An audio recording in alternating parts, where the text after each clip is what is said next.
కానాగంతుల కూర వండడం కోసం గాను కానాగంతులు తీసుకున్నానండి. అలాగే ఉల్లిపాయ ముద్ద, టమాటాలు, పచ్చిమిరకాయలు, అల్లం వెల్లుల్లి ముద్ద, కొత్తిమీర. ఇప్పుడు స్టవ్ మీద కడాయి పెట్టుకొని తగినంత నూనె పోసుకొని ఉల్లిపాయ ముద్ద వేయించుకుందామండి. పచ్చిమిరకాయలు కూడా వేసానండి. అవి త్వరగా వేగడం కోసం ఉప్పు వేసాను. ఉప్పు, పసుపు, టమాటాలు వేసుకున్నానండి. తర్వాత అవి మగ్గిస్తున్నానండి. తర్వాత కారం, ధనియాల పొడి, జీలకర్ర పొడి, గరం మసాలా వేసానండి. అవి బాగా వేగిన తర్వాత కరివేపాకు కూడా వేస్తున్నానండి. అవన్నీ అయిన తర్వాత చేప ముక్కలను కూడా జాగ్రత్తగా వేసుకున్నానండి. మూత పెట్టుకొని 2 నిమిషాల పాటు వేయించుకున్నానండి.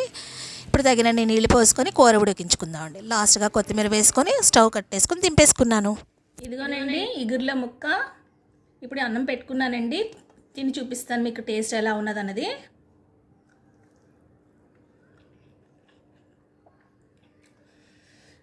భలే ఉందండి.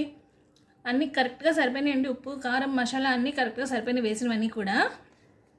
ఇప్పుడు ముక్క ఎలా ఉందన్నది కూడా చెప్తానండి.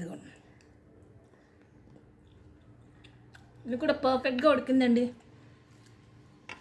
మీకు కూడా నేను చూపించిన విధంగా చేసుకోండి. దీని ఫుల్ లెంత్ వీడియో నేను ఛానల్లో పెడుతున్నానండి. అక్కడికి వెళ్ళి చూడండి తప్పకుండా. వీడియో కనుక నచ్చితే తప్పకుండా ఒక లైక్ వేయండి. ఛానల్ సబ్స్క్రైబ్ చేసుకోండి. మీ ఫ్రెండ్స్ అండ్ ఫ్యామిలీ మెంబర్స్కి షేర్ చేయండి. బాయ్ అండి.